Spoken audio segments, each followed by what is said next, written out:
Bistable neurons have two stable states that they can switch between. Typically, these states are quiescence and tonic bursting. It switches between the states when it receives a current stimulus that's sufficient to push it over into the new state. Just as in the pacemaker neuron, bistability arises through some complex dynamic interactions between the various currents that enter the cell. Understanding all of those dynamics is beyond the scope of this discussion, and the bistable neuron essentially abstracts away these complex dynamics. It doesn't use a complicated set of differential equations to produce its bistability. This has good points and bad points. On the plus side, it greatly reduces the complexity of the system and reduces what the user needs to understand in order to use it.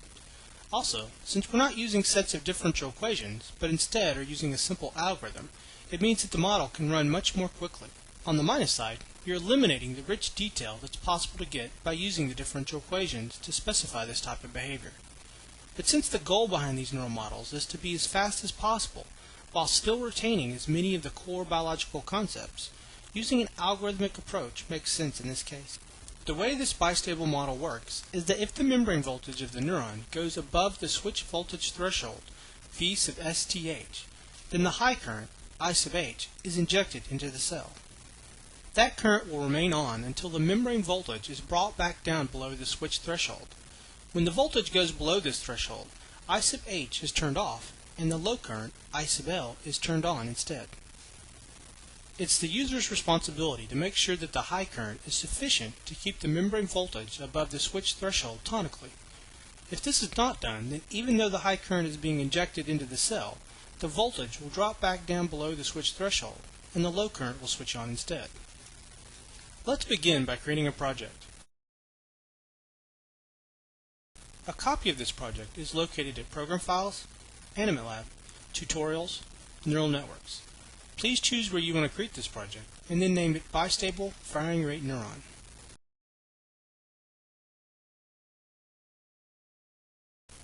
When you have a new project, add an organism and open its behavioral editor.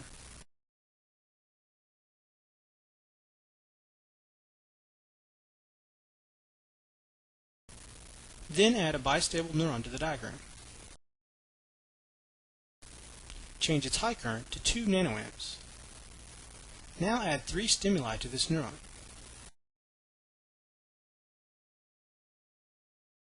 For stimulus 1, set the start time to 2 seconds, end time to 2.2 seconds, and amplitude to 3 nanoamps.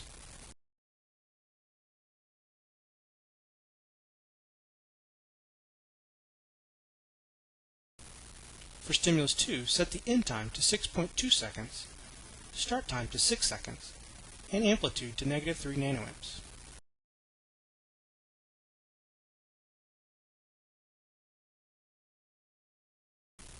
For stimulus 3, set the end time to 8.2 seconds, start time to 8 seconds, and amplitude to 1 nanoamp.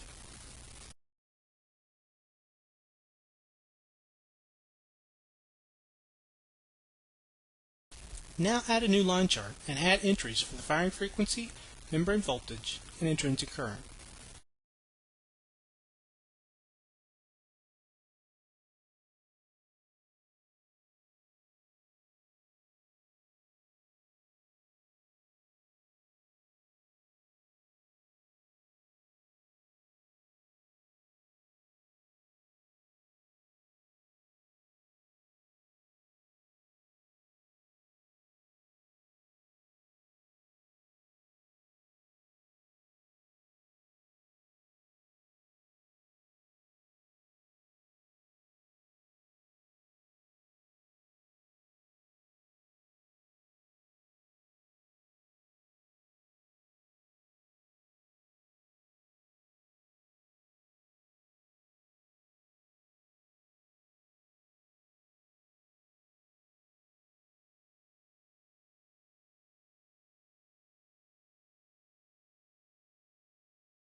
Run the simulation. At 2 seconds, 3 nanoamps of current is injected into the neuron, causing its membrane voltage to go above the switch threshold of 10 millivolts. When this happens, the high current of 2 nanoamps comes on, and this keeps the membrane voltage above the switch threshold. At 6 seconds, a negative 3 nanoamp current is injected into this cell, and that's enough to overcome the high current and pull the membrane voltage back down below the switch threshold. The high current shuts off, and the low current of 0 nanoamps is turned on instead. At 8 seconds, a 1 nanoamp current is injected, but this isn't large enough to make the membrane voltage exceed the switch threshold, and it doesn't trigger the high current to come on. The membrane voltage drains back down to its resting state. In this example, we're using externally applied currents to switch the neuron between its two states. But in a real network, it would be the synaptic current from another neuron that would be performing this task. Bistable neurons provide you with a simple form of binary memory for use in your neural circuits. One of the most basic functions that these neurons give you is a simple yes-no form of memory. Has something happened or not? By connecting these neurons to larger networks, you can incorporate this type of memory into your neural designs.